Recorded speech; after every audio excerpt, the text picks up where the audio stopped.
Boris on the floor laughing as Sturgeon foolishness exposed over Scottish independence referendum. Nicola Sturgeon's hopes to hold a referendum on Scottish independence have been brutally dismantled as a key flaw in her strategy keeps emerging, political commentator Alex Massey said. Nicola Sturgeon has maintained she wants a new referendum on Scottish independence to be held before the end of this parliamentary term in 2026. The Scottish First Minister this week dismissed speculation about potentially retiring before such a vote is held, but the SNP leader has now been warned she is unlikely a poll will take place due to a significant strategical flaw. Speaking to BBC Scotland's The Nine, columnist Alex Massey said Ms Sturgeon will not be able to deliver a referendum as she continuously has to hype up support from her own folds. Mr Massey said, there is a difference between her being passionate about a referendum and actually being able to deliver it. You know, this is fantastical conversation. Nicola Sturgeon cannot deliver a referendum.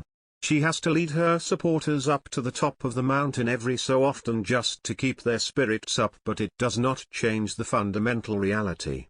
There is no prospect, there is nobody at Holyrood believes seriously there is going to be a referendum on anything like the timescale the First Minister pretends. Mr Massey continued, and it seems to me we might be a bit better off if we accepted that and recognised it, moved on, and talked about other things. It is now 6 years since Nicola Sturgeon said her quote-defining mission unquote was closing the attainment gap between rich and poor kids in Scotland's schools. She didn't seem to be spending very much time talking about that these days, so perhaps it was never her defining mission. Claiming the Scottish people had not asked for another referendum, Mr Massey added, a referendum is not going to happen until such time as a clear majority of people in Scotland make it clear they want one. That desire is not present at the moment, and it is very important to see the circumstances in which it becomes apparent in the next couple of years. Belgian ports have been reportedly preparing for Scottish independence after Ms Sturgeon met with Jan Jambon, the Minister-President of Flanders, earlier this week, to discuss what independence would mean for their trade deals. Mr Jambon, who leads the Dutch-speaking region of Belgium, met with Nicola Sturgeon to discuss new trading opportunities, presenting new ideas for both countries in the case that Nicola Sturgeon manages to secure Scottish independence. He said, if Scotland becomes independent in a few years, it will want to join the European Union as soon as possible.